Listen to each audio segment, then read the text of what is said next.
to my channel. So today I have another story time, and it's the best story time I think I will ever tell on this channel or in my life. So if you can't tell by what I am wearing and the little choker I have going on, I went to go see my mother. My goddess, my everything. I even have a little video of her music going on in the background because my dreams came true.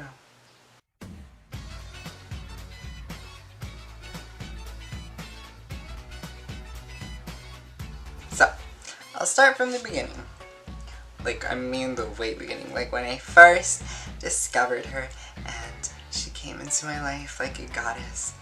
I was about 9 years old, and it's when like technology was first being, I guess, what's the word? Introduced.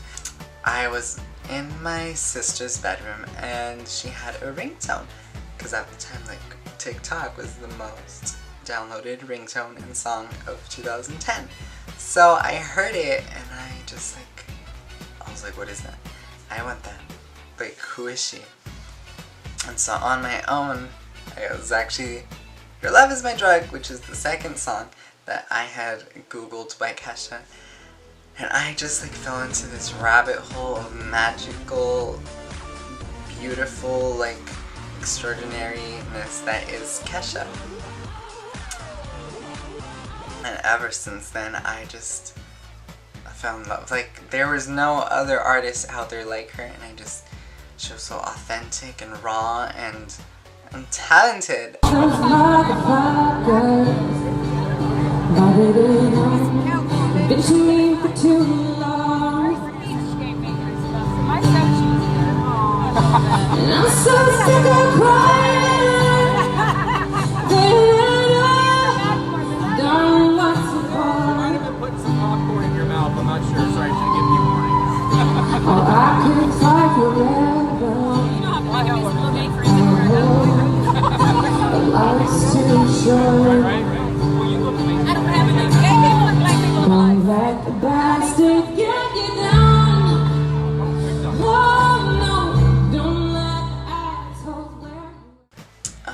But yeah, so when we found out she was gonna come for the Rainbow Tour, because my sister recently got into her, like the one that introduced me to Kesha, like yes, she liked her in the TikTok days, but I think I overdosed her in Kesha goodness, and she kind of got tired of it. And so like for a long time my family really didn't like Kesha until Rainbow. Like, I literally made my whole family buy this album. I made a bunch of friends buy this album. A bunch of people who I don't know that know me like bought this album. Like, I just promoted the shit out of this album, because after 5 years, after a huge legal, well, not after a huge legal battle, it's still ongoing, she got to release this album, and it was everything.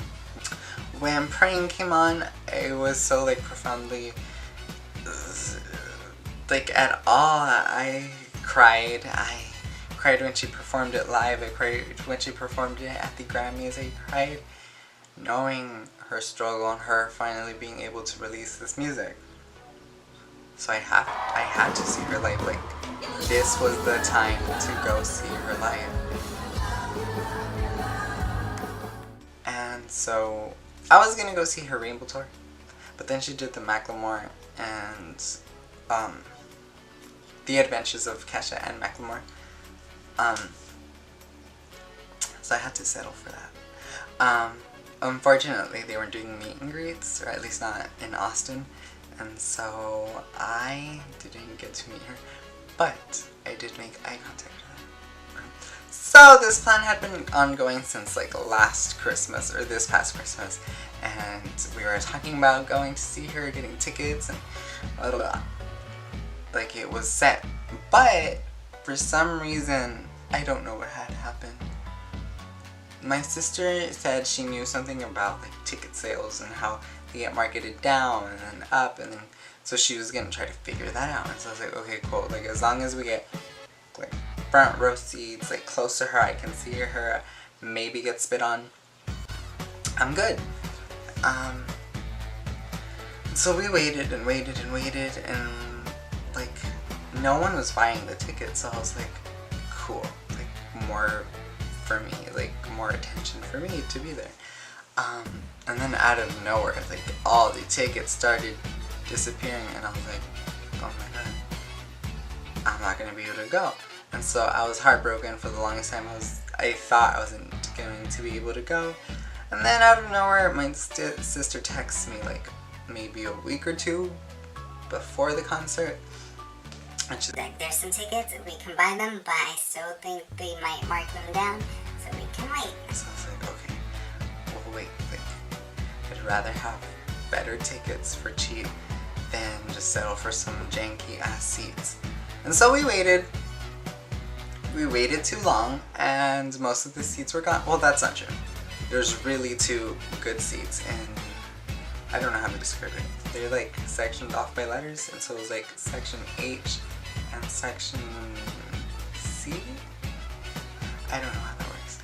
But I wanted those in section C. And then she saw some in section B, and she's like, oh my god, like section B, like that's so close. So she clicks on them, buys them, and there. So I'm like excited, thinking like, oh, I'm gonna get the best seats. And I get to Austin, because that's where it was, and I'm not from Austin. And she's like so, like she was so shooken and so like nervous and scared and anxious, and she's like, I may have bought the wrong tickets. and I just looked at her like, what? And she said, I saw section B, and as soon as I saw section B, I clicked on it and bought it without looking at the actual seats. and the seats were at the end of the stage. I was so, don't even know how to explain. My heart just dropped. But I was like, whatever. Like, I'm gonna go enjoy this concert. And so the day of the concert, we get ready, I go, we're on our way, and like, I can hear her doing sound check for Good Old Days, and so I was like, they're gonna perform Good Old Days.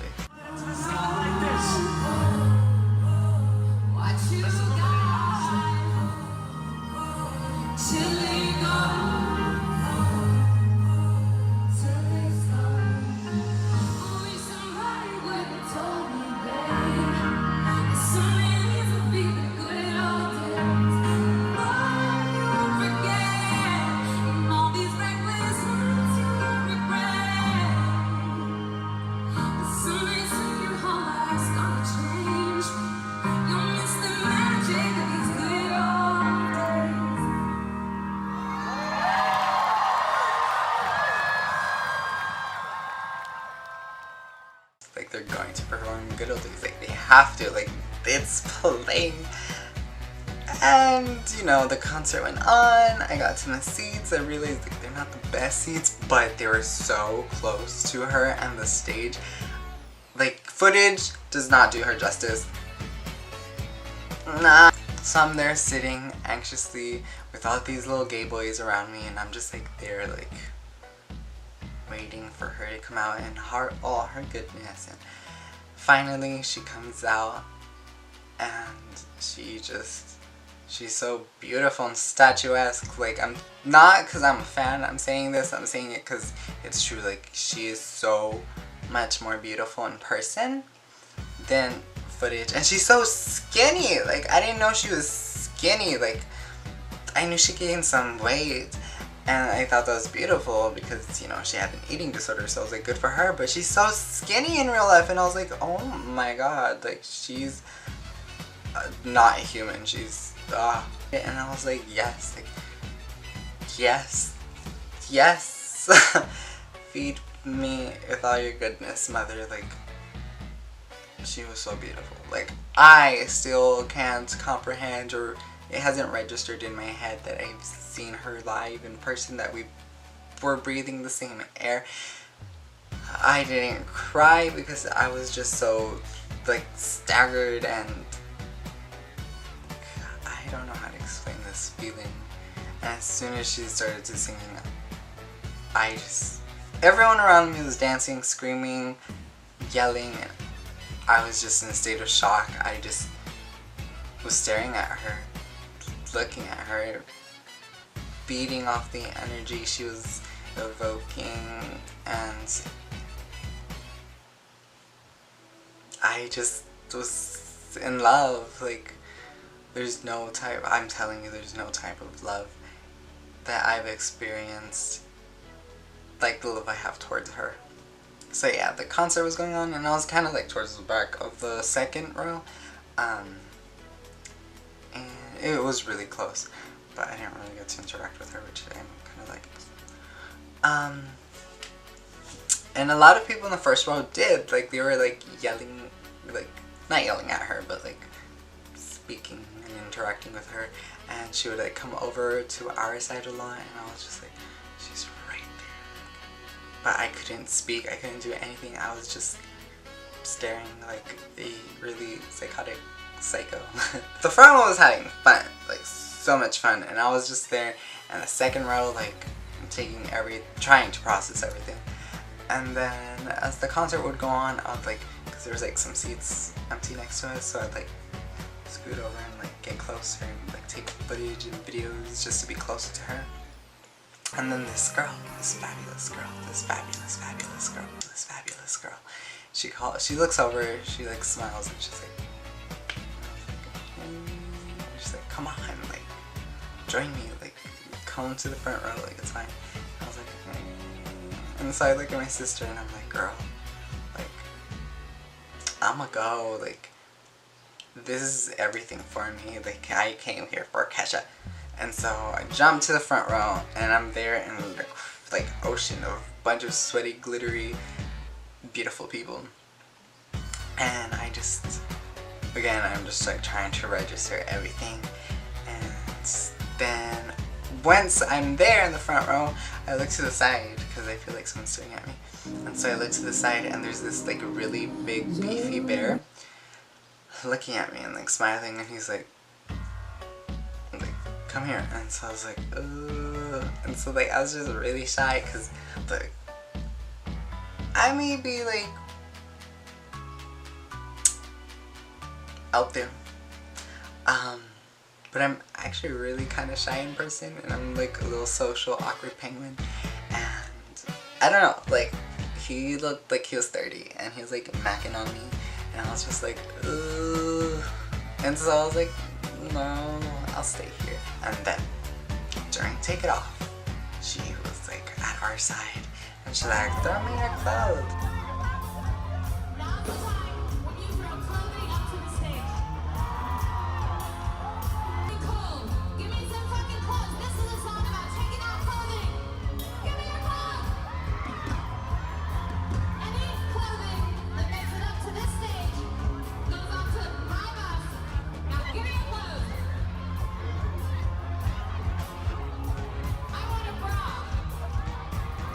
And so I was like, oh, I want her to have a piece of me. What do I throw? I had my choker. I don't know why I didn't think of it, but I was like, my shoes. Like I'm showing. Okay, so I can't find the actual ones, but they're these in gold. Like, just pretend the white part's gold. And, what's it called? Like, I took off my shoe and I like flung it on stage, and I don't know why I did it. I just threw my shoe and it spiraled out of control, and I was like, oh my god, if I hit her or somebody, like, I'm screwed. And so thank god it didn't hit anybody, but then I realized I'm out of a shoe, and these shoes are so much like taller than I am, so I was kind of like wobbling until Brad comes over, Brad, Kesha's boyfriend, and we're like, Brad, I kind of need my shoe back. And Brad's like way too busy like putting glitter into the cannons or something. I don't know what he was doing, but he was like doing his own thing. And so I was like, Brad, like, please just pay attention to me. And so he just like runs away to the back, and I was just like, Brad, Dad, like, come back. And then this like really nice all the security there was super nice and super lenient and really friendly, and like it was really cool. And so one of them walks over and he's like, what do you guys need? And so I was like, I threw my shoe. Well, actually, my friend told the guy, she's like, he threw his shoe and he kind of needs it back because this is an issue. And so he goes, gets my shoe back. But anyway, so yeah, Kesha was amazing, beautiful, phenomenal. It was, I feel like I'm missing out so much. But yeah, I guess that's it. I want to go see her again. I'm going to go see her again. I don't know when. Hopefully soon. But yeah. Oh, and look, I collected some glitter from the show. And I printed a picture of her with her blue hair to match mine. And then I have the little sticker from the concert. And there's also this other guy there, like collecting glitter, like it was in his hat and his shirt and his pants and his underwear. Like, he was cool. And he had a sign, but I forgot what it said. Everyone there was really cool. Like the front row was having a lot of fun. I loved it. That was my first concert, best concert. I loved it. Yeah, like the people I got not stuck with, but got lucky to be with were really fun, and I'm super grateful because they honestly made the experience so much more worth it. My mom. But yeah, I think that's it. Like, for sure now. Live and let live. Be kind to one another. By Rainbow by Kesha. And that's it. Bye!